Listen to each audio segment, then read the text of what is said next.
façam o tal do triplo C. Curta, comenta, porque a integração do chat ajuda muito, e compartilhe. Você pode fazer essas 3 coisas que ajudam o algoritmo a aparecer. Mas eu não estou brincando não, pessoal. Dá uma paradinha agora de 1 segundo e clica no joinha, que às vezes essa pessoa já está acostumada a ouvir isso. Não, é importante que você faça isso, porque se você não fizer, inclusive atrapalha o vídeo. Parece que o vídeo é menos relevante. Então, vai lá, inscreva-se, se possível, torne-se um apoiador. É baratinho, gente. No meu caso, se você fizer um pacote anual, dá um lanche de McDonald's por mês. $6 por mês, e você viabiliza o meu trabalho. Então peço que se torne um apoiador do Locals. Inscreva-se, a inscrição é gratuita. Já são 36 mil membros, e agora com o aplicativo em português.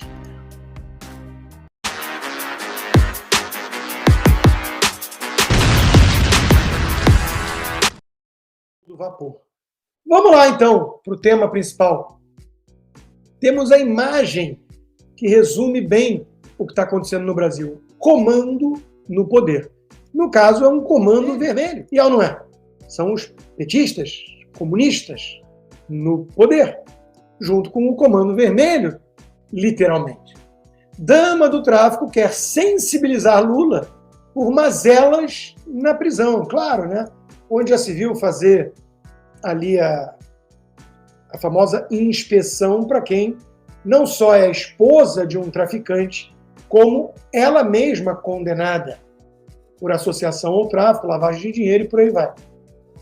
A reação dos petralhas pegos com a boca na botija é previsível, mas nem por isso deixa de ser abjeta. Lula diz que ataques a Dino são fake news. E são esses os que querem o PL da censura, para instaurar no Brasil oficialmente o Ministério da Verdade e dizer o que é fake news e o que é verdade. Tá aí, um exemplo. Né? É fake news dizer que a turma do Dino se deu muito bem e bancou a turma do Almeida a viagem da traficante. Secretários que receberam a dama do tráfico descumprem lei e não divulgam agendas, ou seja, além de tudo, tentam ignorar a necessidade de transparência da coisa pública. Porque se eles escancaram muitos diálogos cabulosos, imagina o que não rola nos bastidores. Imagina só. A gente pode imaginar, né? Dama do tráfico esteve também no gabinete do ministro da CNJ. Olha, Conselho Nacional de Justiça. E claro, qual a reação, então, daquele que pagou a viagem? Ministro dos Direitos Humanos, que sequer devia existir esse ministério, Silvio Almeida, atribui a próceres do fascismo brasileiro as críticas. Gente, se você criticar gente do governo recebendo traficante, só pode ser um fascista. E pela lógica comunista do PT, é isso mesmo. Eles consideram que são fascistas todos aqueles que denunciam o tráfico de droga e suas relações promíscuas com o próprio PT. Enquanto isso, recordar é viver, né? Rotular como fascistas, críticos e opositores, ou qualquer um que incomode, ficou barato e fácil no Brasil. Tem que meter processo quando é individualizado, personalizado, como a Ana Paula Henkel já fez e ganhou e tantos outros. Afinal, contra o fascismo tudo pode. Não custa relembrar que o nome oficial do Muro de Berlim era Barreira Antifascista. Sabemos bem quem estava em cada lado da parede, coloca Leonardo Coutinho. Os fascistas são sempre os outros. Quem acusa os fascistas socialistas diante de um espelho. E claro, logo depois disso, Miriam Leitão postou que gravou com o ministro Silvio Almeida o programa, que foi excelente, que será maior que o habitual, veja quanto privilégio, né? E por isso ia começar mais cedo. E tá aí ela toda feliz, juntinha, abraçando o companheiro. Porque é gado que chama? É gado? É capacho do petismo? É? Era essa gente que chamava alguém como eu de blogueiro bolsonarista.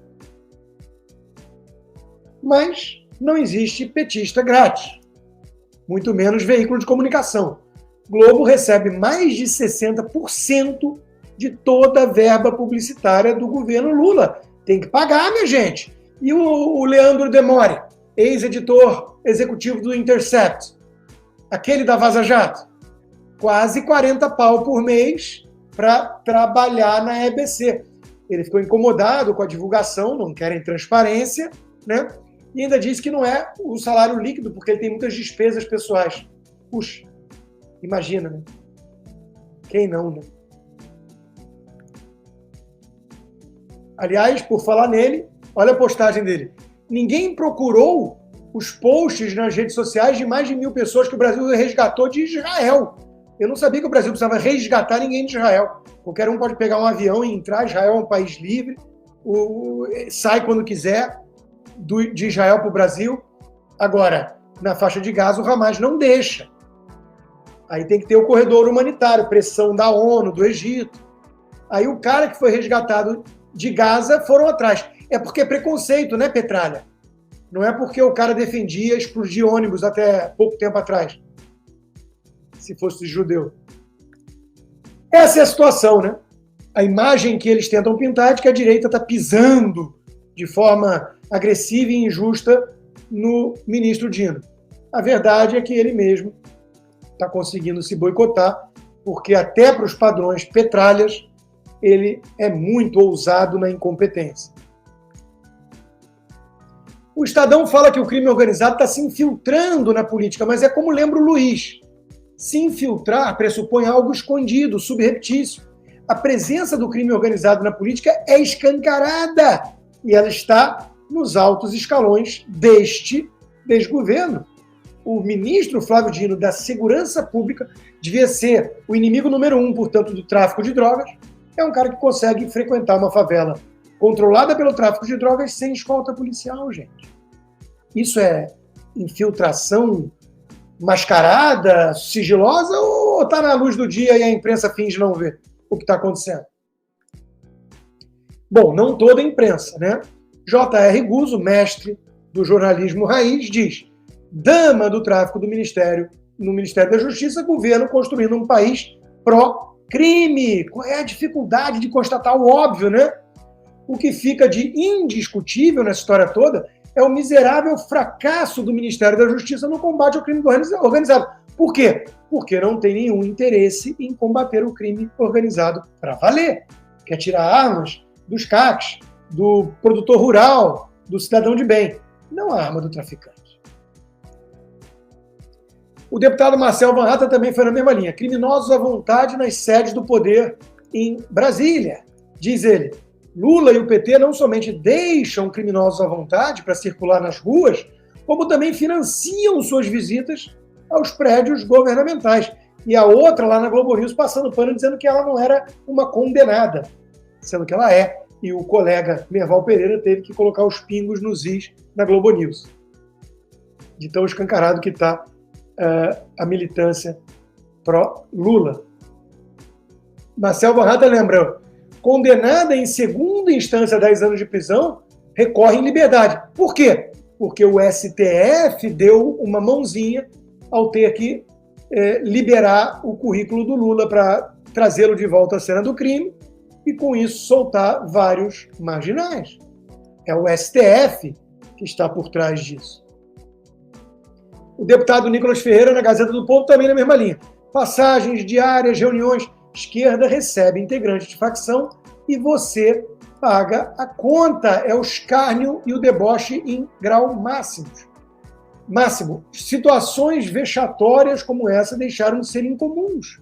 Lula disse, quem errar será convidado a deixar o governo. E a realidade é que Flávio Dino, Silvio Almeida, Juscelino Filho, Nízia Trindade, Marina Silva, Aniele Franco, todos eles cometeram vários deslizes, para dizer o mínimo, e Lula não exonerou ninguém. Nem a conselheira de Itaipu, né, que mostrou ser uma baita antissemita. Ou seja, esse é um governo que incentiva esse tipo de postura. Isso tudo está muito claro. E o editorial do Partido Novo foi muito feliz. Daí veio a inspiração para o título dessa live. Narcopetismo. Estamos diante do narcopetismo, não tem outro termo. Em se tratando de decepcionar os cidadãos, o Ministério da Justiça e da Segurança Pública tem conseguido surpreender até os mais pessimistas. O ministro Flávio Dino e seus secretários não apenas deixam de desempenhar o trabalho, como conseguem ir além. Fazem o contrário do que deveriam, recebem líderes do crime organizado em seus gabinetes. Por quê? Porque é o partido do narcopetismo. A revista Oeste, na capa que acabou de ser lançada, também fala disso. Ligações cabulosas. Há uma semana, o governo Lula não consegue explicar a visita da dama do tráfico, mulher de um dos líderes da facção criminosa do Maranhão, em gabinete do próprio ministro da Justiça, que, por coincidência extrema, claro, é do Maranhão. Né? A minha coluna na revista Oeste, por sua vez, a Política Suprema, fala da República, com base no nosso aniversário comemorado no feriado de quarta-feira, mas que não deveria ser comemorado coisa alguma, né? Mostrando que o Brasil não é um país sério, como já sabia Charles de Gaulle lá atrás. Isso tudo com base numa reportagem do Globo, que está aqui, ó, tratando com a maior naturalidade que Lula tem feito nomeações e telefonemas afagando ministros do Supremo para manter um diálogo mais construtivo e articulações com eles. O Globo trata, numa reportagem assinada por 2 jornalistas, como se fosse a coisa mais normal do mundo, a politização absoluta da corte, que deveria ser do Estado Democrático de Direito, guardião da Constituição. Escancararam de vez. Não fazem a mais vaga noção do que seja república, igualdade perante as leis, a coisa pública, diferente do tribalismo, dos clãs no poder, tratando o Estado como um puxadinho da sua tribo. Não entendem nada disso. Ou fingem não entender, porque são muito bem pagos para isso. Assinem a revista Oeste, aliás, melhor revista do Brasil. E por falar do aniversário da República, o cínico cara de pau vai lá e diz: neste dia 15 de novembro celebramos 134 anos da proclamação da República. Viva a nossa República, a democracia e a Constituição brasileira. É deboche. Eu quero lembrar que a República Democrática da Coreia do Norte também tem República e Democracia no nome. China, idem. E tudo que é país comunista sempre fez o mesmo truque barato que Lula faz. Eu fico com a coluna do príncipe Luiz Felipe de Orleans e Bragança, viva o dia do golpe. Não tem nada a ser celebrado. Começou como golpe, né? E ele vai lá e elenca 10 mitos sobre a nossa república e o império que ela superou, né? Não foi um processo sequer pacífico, e cá estamos nós, na sexta tentativa de criar uma república e fadada ao fracasso uma vez mais. Essa tentativa, em processo falimentar. Então, meus amigos, não há nada que remeta a uma república nesse paiseco tupiniquim, nessa republiqueta das bananas, nesse bordel chamado Brasil. Vamos falar sério. Charles de Gaulle estava certo. Isso não é um país sério. Falando um pouquinho de economia, o José Fux no Estadão fala: Lula mostra que não aprendeu lições deixadas pelo governo Dilma na economia. E eu digo, tucanos e liberais do Estadão parecem não aprender nunca a lição com o passado do que é e o que faz e o que defende o PT desde sempre. Eles não vão aprender lição nenhuma, porque a lição deles não é aprender como melhorar a economia, eles não querem isso. A lição deles é não cometer os mesmos erros políticos que, porventura, levaram ao impeachment da Dilma. Tem que aparelhar e cooptar de vez as Forças Armadas. Tem que comprar pesado a imprensa. Essas são as lições petistas, meu caro amigo Zé Fux. Por exemplo, o governo continua com o seu projeto de destruição da economia. O governo estabelece que trabalho aos domingos e feriados só vai ser liberado se o sindicato participar da negociação. As máfias sindicais estão de volta. O Brasil voltou porque o amor venceu. E é o amor não pela república, não pela liberdade, não pelo trabalho honesto, mas pela corrupção, pela bandalheira e pela máfia sindical. Claro que o resultado começa a aparecer já, né? A atividade econômica frustra projeções, fecha terceiro trimestre com queda de 0,64%, e como os números vão começar a piorar e muito, tem que fazer o que fizeram na Argentina, quebrar o termômetro. É por isso que o malabarista Márcio Pockmann já fala em mudar a divulgação das estatísticas do IBGE. Causa apreensão. Não é para menos, né? Não é para menos. Suspeita de interferência. Que dúvida que vai acontecer, né? É o PT, gente. Vai lá, inscreva-se, se possível, torne-se um apoiador. É baratinho, gente. No meu caso, se você fizer um pacote anual, dá um lanche de McDonald's por mês.